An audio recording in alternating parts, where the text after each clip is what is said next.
Hello everyone, Storm 101 here. Today we'll be talking about a pattern that can bring in multiple rounds of severe weather, really anywhere from portions of the Central Over Plains through in the Midwest, into portions of the Great Lakes, Ohio Valley, eventually getting down into the Mid-Atlantic. Also, along with this big pattern will be a major heat wave across a good chunk of the South as well. So that'd be another thing that we'll be talking about as well.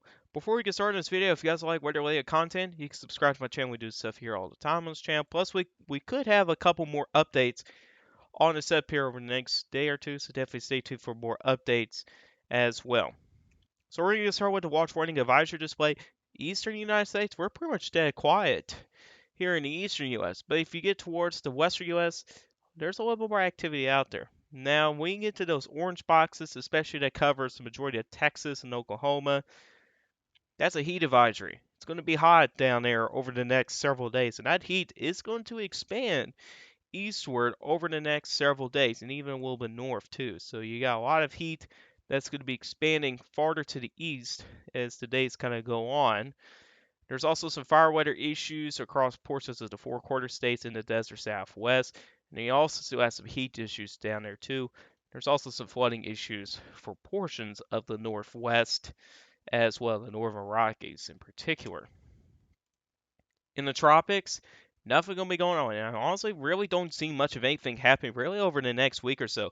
Some models may try to hint on somewhat of development in the Caribbean that could sneak into the Gulf of Mexico, but right now the uncertainty is very high on it. But regardless, over the next several days, we're going to be dealing with a lot of the Saharan dust that's going to cover a good chunk of the main development region, the portions of the Caribbean, and eventually get into the Gulf of Mexico. So that's going to help hold tropical development over the next several days. So we're not going to talk much about tropics for the next several days overall. That's what we will be talking about is severe weather, which if you check out today's severe weather outlook, there's two different areas, but the one I'm more interested is in southwestern Iowa, southeastern Nebraska, eastern Kansas, into portions of western Missouri. That'd be the area I'll be focused for the potential of some supercells, which this is the tornado probability area. It's a 5% in southwestern Iowa and northwestern Missouri. That does include the Kansas City area. Damage, winds, and hail will be possible. Some of the hail could be significant out there as well. And of course, at the other slight risk, the main threats will be damage, winds, and hail, but there's even a low tornado risk up there as well. But I bet the better opportunity for tornadoes will be in this slight risk here in the portions of the Missouri River Valley. Now, tomorrow, we do have a slight risk for severe weather for portions of South Dakota, Nebraska, Kansas, even including southeastern Montana and northeastern Wyoming. And then you got this large margin risk that extends from eastern Oregon all the way to the east coast of Delaware, Maryland, and New Jersey. So you got a very expansive margin risk that goes just about from coast to coast. Now the good news for the Northwest, some of those areas can use some rain, which is some good news up there where they do have thunderstorms in the forecast, along with a low end risk for severe weather. But for right now, the SPC's got this area here having the better opportunity for severe weather. But there's also other areas to watch for. There's two different areas. You got one that kind of comes from portions of Illinois and the portions of the lower Ohio Valley, and there's this other area in the Mid Atlantic. So you kind of have like three different target areas tomorrow. Right now, the better confidence area will be in the slight risk, and it's pretty reasonable. But it's also reasonable to keep these areas here in the margin risk. One of the main reasons why is that really the biggest question is, can thunderstorms develop? Some models suggest there will be a cap in place, other ones not so much, which really increases the uncertainty. So really until we get a better agreement on models, we could maintain that marginal risk. But if models get a better agreement on some type of cluster thunderstorms in a particular area, maybe if it were to be like the tri-state area, a slight risk will definitely be added because there's a good combination of instability and wind shear in both of these areas, especially when it comes to instability in this particular area. There's less instability in the mid-Atlantic, but there's also still a decent amount of wind shear, which can help increase that potential. But here's the tornado probability. So you can see here you got three different areas out there. Damage winds will be the main threat, And there will also be hail out there as well. Day 3 is kind of that similar situation. There is the better confidence area will be found in the Dakotas, where we have the slack risk, but you also have the margin risk that extends all the way down into the Ohio Valley. So you got that very similar situation. Can storms form? Conditions can be favorable. You got a good combination of instability and wind shear, but can thunderstorms form? If it does so, a slack risk would be needed. So basically, you got a very similar situation for Monday as well. In 4 through 8, predictably too low at this time. So before we get too much of the detail in the severe weather, I want to talk about the 5-hour millibar geopotential height anomalies, because this is going to be important.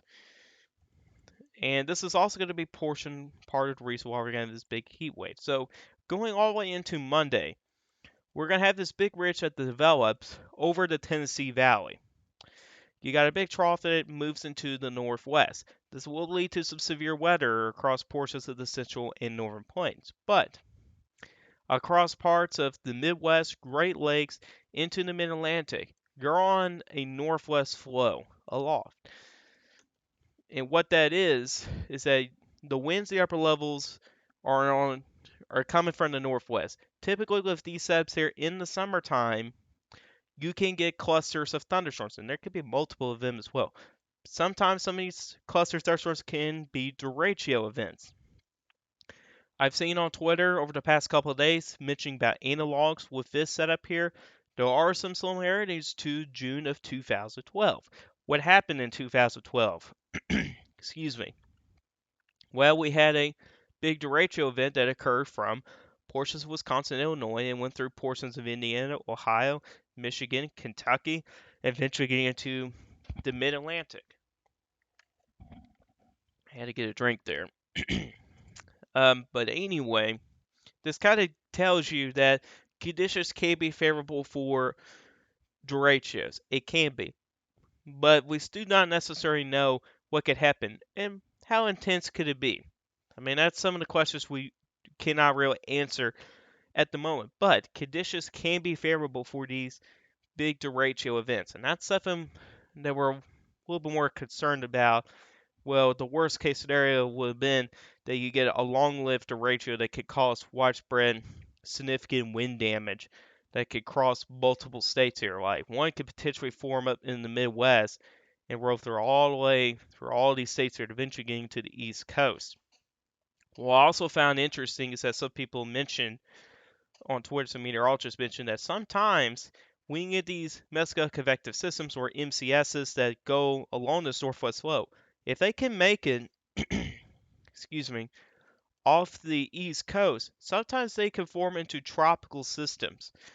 That has happened before in the past, but doesn't happen very often. But I think that would be pretty interesting to know. So, if there's an area to watch for tropical development wise, it'll probably be in this area in here because sometimes mesoconvective systems can, if they go over the Atlantic, especially we do have some warm sea surface temperatures currently, that can form into some type of tropical system. So that'll be another thing to watch as well. All right, let's talk a little bit more detail with the severe weather potential. We're going to start off with the HERMA with the superset composite. So this is by later today, and really the main area of focus, like I said, will be in portions of the Missouri River Valley. So southwestern Iowa, northwestern Missouri, northeastern Kansas, and southeastern Nebraska. There are also pretty elevated superset composite numbers out there. We got numbers as high as like a 25. You also notice here there are some pretty high numbers back in the portions of Kansas and Oklahoma. Now, while there may be very high numbers, and there may not be not much of a cap in place, you don't really necessarily have a mechanism down here to get thunderstorms to form. However, you do have a certain type of mechanisms for storms to form up north. So that's going to be another thing here. So a lot of these areas here far to the south, even though you got a superset composite over at 40, you're likely going to stay mostly dry. But areas further up north, you will have a mechanism to get these storms to form and get going, which we'll check out reflectivity here in a moment. But let's get a sounding out there. So this is in the northwestern part of Missouri. So checking out the sound here, there is a weak cap in the low levels, but even with a weak cap, there's a lot of instability in place. So I still would believe some thunderstorms can actually still form in this type of environments, despite of having that cap, because surface-based cape is up to 4,500, so you can have some strong updrafts with it. Now there is a good amount of downdraft cape. Downdraft cape is close to 1,400, which is quite high. Level lap rates is good, but mid-level lap rates are kind of on the weaker side, which kind of leads to some uncertainty.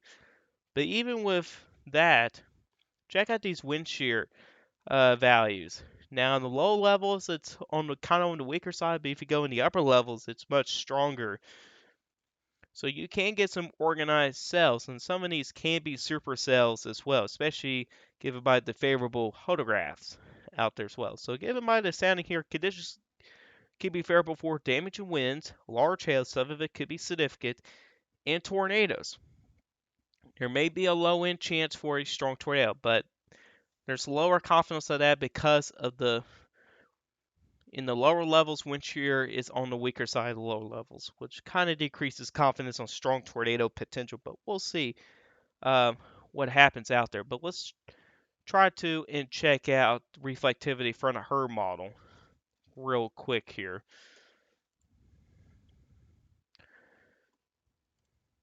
So we'll go to 12Z.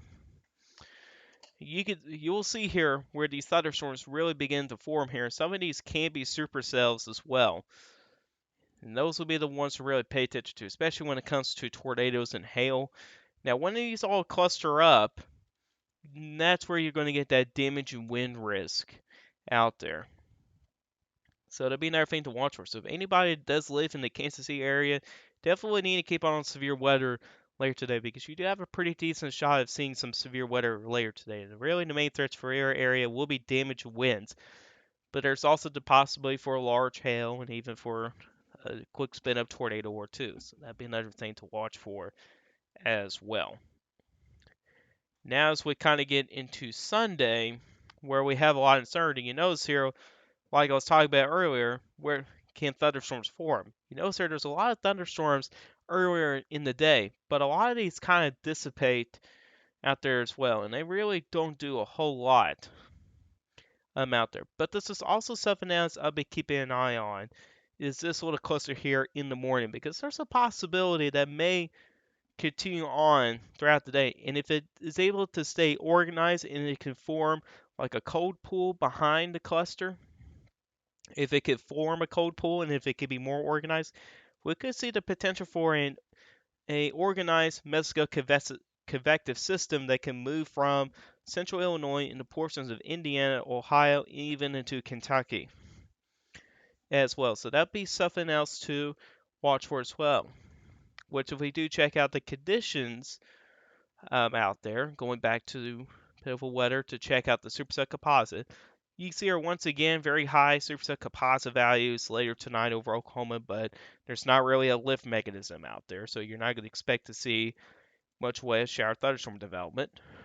But as you get into Sunday here, where we could see the potential for showers of thunderstorms to develop, we do have some pretty decent superset composite values. If we go to southwestern Indiana and get a sounding out there, you can see here there is plenty of instability in place. Surface-based CAPE is 3,200, mixed layer is 2,300, which is favorable for severe weather, and there's also a decent amount of wind shear too. Storing velocity in the lower levels is 166, but in the higher levels, it's stronger as well. Also, downdraft CAPE, which will be a cert product to keep an eye on when it comes to the damage wind risk, it's also pretty elevated. However, when it comes to lap rates, on the other hand, they're actually not very strong out there, which is a little bit surprising out there, especially when it comes to low level lap rates wise. And also Huttergraph, it's not very large there, but it could still be supported for a quick spin up tornado or two. So given my descending here, really conditions can be favorable for, I think to say the main threat would be damage winds, but there's also the possibility for hail and maybe a quick spin up tornado or two. But there's also other areas out there and that can be favorable for severe weather. Now, as we get deeper into the evening hours, now your superset composite numbers really begin to get higher. If we go to pretty much the same place just a few hours later, now your instability values really begin to pick up. Surface based is 4,000 joules per kilogram, meanwhile mixed layer is 3,500.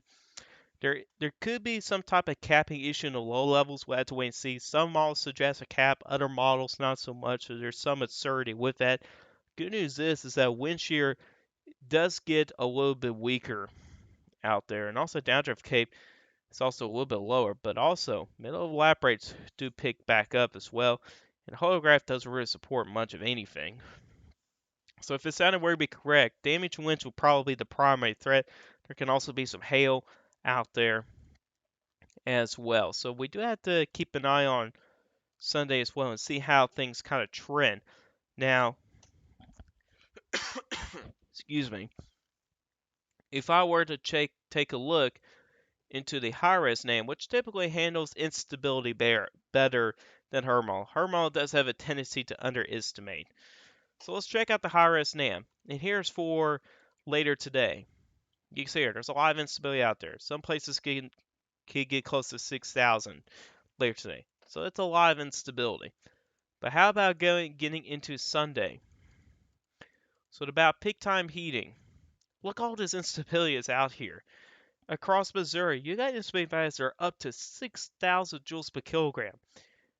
Now, I consider a high amount of instability to be 3,000. I consider it to be a high amount.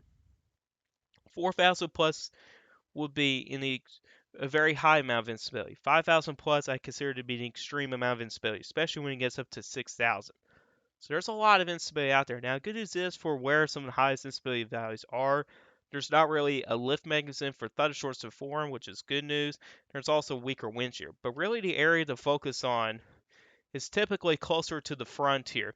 While there may be lower instability values closer to the front, there's also still some good wind shear values out there. So if I were to try to get a sounding in south central Illinois, you can see here a lot of instability in place, but also wind shear on the sounding here is also a little bit weaker. We'll probably have to check out the superset composite to find some of the better soundings. But you also notice here, check out that dew point, 81. That's a very muggy air mass that is out there. So let's go and check out the superset composite here. Make things a little bit easier to find better soundings here. We'll wait for it to load.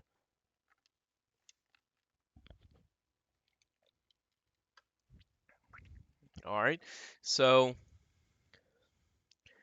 you can see here, as we do get to around peak time heating, you got some pretty elevated superset composite values out there. If we were to go to like the same place like the HER model was at, when we get those soundings, there's actually some similarities here for the high-res NAM and the HER model.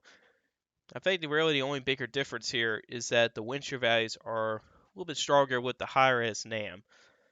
And also, lap rates wise is a little bit better too. And cape wise, there's a lot of instability out there. Surface space is 4,000, mixed layer is 3,800. That's a pretty good amount of instability. Downdraft cape wise is up to 1,300 as well. And let's talk about some of the other areas for Sunday as well. Like another area would be like the Mid-Atlantic. You do see here, there are some elevated superset composite values out there. And wow, check that out in eastern Pennsylvania. Once again, there's a lot of wind shear in place here. There's also a decent amount of instability out there as well. Surface space is up to 2,000. Downdraft cape is close to 800 threshold, which could be favorable for damage winds. You also got a pretty good holograph too. So if the high-res NAM were to be correct, conditions can be favorable for all hazards. Damage winds, there can be some hail, and even for the potential for tornadoes out there as well. So that's actually a pretty good sounding there for the high-res NAM. If I were to check out the HER model, when it comes to superset composite here, you can see here it's not as impressive as the high-res NAM here. But even with that there, it's not as high with instability, but there's still a good amount of wind shear out there. So this will be another area to focus on because if the models are correct, we could see a couple of supercells out there as well, especially with those favorable photographs as well. So it'll be another area to focus. And then this other area over portions of South Dakota, where we do have that slike risk area. And looks like low evaporates will be on the strong side. There may be some capping issues, but even with that, there's still a lot of instability. And in the mid-level wise, when it comes to wind shear, there's actually a decent amount of wind shear in the mid-levels out there as well. So really, if this center would be correct, I think the main threat will probably be damage winds and hail. I think the tornado threat will stay limited given by the weaker low lap rates out there as well. They do have another 2% area up in the portions of Minnesota out there as well, which the SPC out there, at least for South Dakota anyway, they have a 2% tornado probability. But, excuse me, I don't know why my throat's getting a little itchy today. Um, anyway, they do have a slight risk in place there, but really the main threats will be damage winds and hail, and a pretty limited tornado risk, especially with that low level shear being on the weaker side as well. Now, let's go back to the high-risk NAM, and let's go and move on to Monday. Monday will be another day to watch. So basically, that Mexico convective system threat really shifts farther up to the north. Check out some of these superset composite values. That's a 52. That's ridiculously high. Oh, that's a 59. That's even better. Or a 64. So there's a lot of instability. We also got a decent amount of wind shear in place. And Monday would be definitely the day to watch here. I think Monday has better potential than Sunday when it comes to a big cluster of thunderstorms that could go along this northwest slope, because even the NAM really really likes the idea of having a big cluster for some of these areas out here. So it'd be another thing to really keep an eye on out there. And if we were to actually, we cannot check out Hermal, it's not far out enough. But if we were to try to get sounding here, which we're not going to try to get a contaminated sounding out there,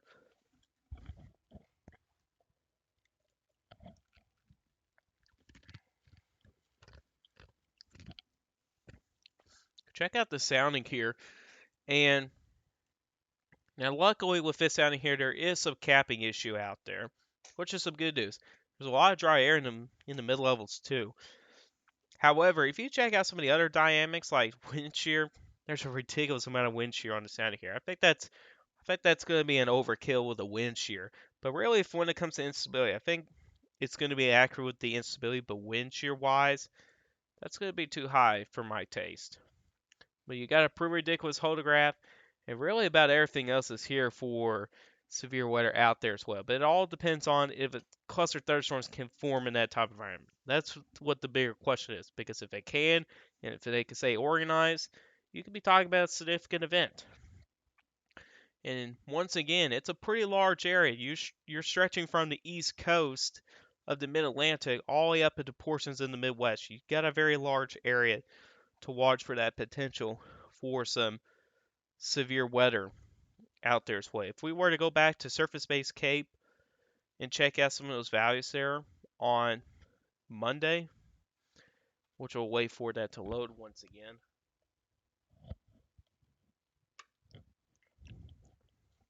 I guess while that loads here, let's go and check out the NAM model for Sunday. And this is the superset composite here for Sunday. And you can see here, you got some pretty elevated numbers across portions of the Midwest. So you got a pretty decent combination of instability wind shear that's out there. Just to save time, we probably won't look into soundings here with the NAM. But checking out into Monday, yeah, now you're starting to see some big time superset composite values, which I think this is going to be one of those fluke runs where it's got these extreme values like a 41. Don't think we're going to see that. So I kind of think it's one of those fluke runs. But even with that, there's going to be a good combination of instability and wind shear kind of along this, pretty much this entire stationary front or warm front that's out here. And with this northwest flow aloft, which if I were to circle some of these higher superset composite values where we have a good combination of instability and wind shear, they go to 500 millibar winds. You can see here, this is on a northwest flow. You got these winds, you got these northwest winds that's going on. And usually MCSs and derechos likes these type of northwest flow setups. So it's definitely something to really keep an eye on over the next day too. We'll probably have a better idea on that day or of the morning of that day. It's going to be kind of one of those situations there because Mezco convective systems of derechos can be very difficult to predict, especially in as far advanced. So for right now, it's still quite uncertain of where this could happen here, but what the name suggests by peak time heating, there could be an intense cluster in the portions of southern Michigan at around that point, which who knows if that would be right or not. But then again, we'll have to wait and see about that. And here's the high-res name with when it comes to instability. Check out these values here across portions of central Indiana into northern Kentucky. You got instability values up to 6,000. If we get sounding in northern Kentucky, well, good news is there's not a whole lot of wind shear in this environment here, but there's a stupid amount of instability. It's a very unstable atmosphere. Well, I don't think any 500 cape will happen, but regardless of that, I think this kind of gets to show you of how unstable this environment can be. If a cluster of thunderstorms were to roll through some of these areas here, the potential could be there to be significant. But really, the good news is with the sounding here in particular, wind shear values is on the weaker side. But then again, there's still plenty of time for changes on that, so it's still something to watch for now. Let's go and move on to the GFS mode with the superset composite here, and we'll go beyond Monday. You can see here, here's Sunday here, and then here's Monday. You can see here from Monday here, you got those high superset composite values. There could be a mesoconvective system that the GFS is showing through some of those areas. And I think on Tuesday here, I think we really back off the conditional environment for mesoconvective systems, but I could be wrong on that. And then, now the good news is this heat wave here for a lot of us won't last very long. Here comes a cold front out here by Wednesday. If we continue to play this here, you can see here how that cold front does continue to move to the south. Here's Friday, which by Friday here around this point here, instability values will back off and wind shear values will be on the lower end as well. But it still cannot rule out the potential for a stronger severe storm along the cold front as well. Plus, there's still plenty of time for changes out there as well. But severe weather won't be the bigger story for this week. Really, one of the bigger stories will be the heat. We'll begin on Sunday. This is the actual temperatures here. We'll check out the European model because European model has a better handle when it comes to temperatures. And you can see here that we'll have 90s for highs, really anywhere from the Carolinas across the deep south, Texarkana, the Southern Plains, even portions of the Central Plains, in the Ozarks, all the way into the desert Southwest. We'll have some widespread 90s out there. But check out Texas and the desert Southwest. You could have temperatures in the triple digits, even getting close to 110 degrees Fahrenheit. That's just the actual temperature. That's not the heat index. And this is where we have those heat advisories in place as well. If I were to check out the heat index of what it actually feels like, it's a little bit different. Check out northeastern Arkansas. It could feel like 113 degrees. Now, the main reason why is that we're going to have higher dew point values out here across portions of Arkansas, Missouri, into portions of the Tennessee Valley. And really, dew point values out there will be deep in the 70s, even potentially getting close to 80 in some places. So, even though the actual temperature here may be about 95 degrees, it could feel like 113. So, with that combination of the temperatures and the dew points, it could feel much warmer. So that's going to be another thing to really pay attention to is those heat index values. Okay, let's go ahead and move on to Monday. Now your heat really begins to expand to the north and east. Now you're starting to see triple digit temperatures in the Carolinas. There's even triple digit heat in the portions of the lower Ohio Valley and even across portions of the plains as well. So some very hot temperatures out there. If we were to check out the heat index of what it could feel like, Check out these heat index values across portions of Illinois, Indiana, Kentucky, Arkansas, Western Tennessee, in Missouri. Could feel like near 110 degrees in some places. So yeah, that is some serious heat. Once again, if we move on to Tuesday here for actual temperatures here, we start to back off the triple digits when it comes to actual temperatures, but it's still very hot out there. You still got widespread 90s out here, and the majority of areas is in the upper 90s out there. If we were to check out the heat index once again for that same time period, it can still feel like the hundreds across parts of the Ohio Valley and even to the Midwest. There's even the potential for 100 plus degrees or getting close to 110 degrees in the portions of Georgia and South Carolina, indicated by the HERM or the European model out there. All right, let's go and move on to Wednesday. Okay, our cold front's now beginning to push a little bit farther to the southeast. So it's situated about here or about here. It's going to be one of those.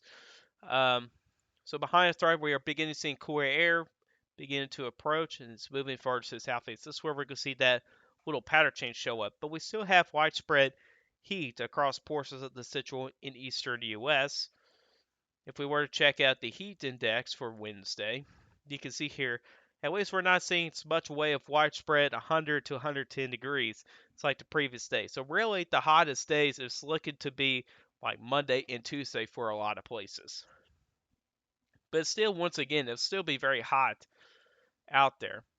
And if we move on to Thursday here, that cold front should be getting closer to some of these areas out here, but still, then again, widespread heat issues out there. And here's the heat index. Now the heat is really beginning to get focused across portions of the deep south where the European model suggests there could be 107, could feel like 107 degrees in the portions of central southern Alabama. And here you go into Friday here. Now you can see here that cold front is now really beginning to push through across portions of the eastern U.S. And that should be the ending for the heat, at least for the time being. The heat will eventually come back. We're still in early June out there, but we'll take a break for the heat for now. But you can see here, here's the actual air temperature. Still got a lot of heat issues going on across the south. And here's the heat index out there as well. Still got some big time heat issues across portions of the south. And then here, Saturday out here, you can see how that cold front really pushes through portions of the southeast by that point as well. So really, regardless here, over the next several days here, we're going to definitely be dealing with some big time heat issues across portions of the central and eastern U.S. But anyways, guys, that's all we got today. Excuse me. Hope you guys enjoyed this video. If you guys like this video, hit that like button. If you do like my channel, hit that subscribe button. Hit the bell notifications so you don't miss an upload. If you guys have questions about this, put a comment section down below. I'll answer you guys questions. I'll see you guys in the next video. Goodbye and have a good day.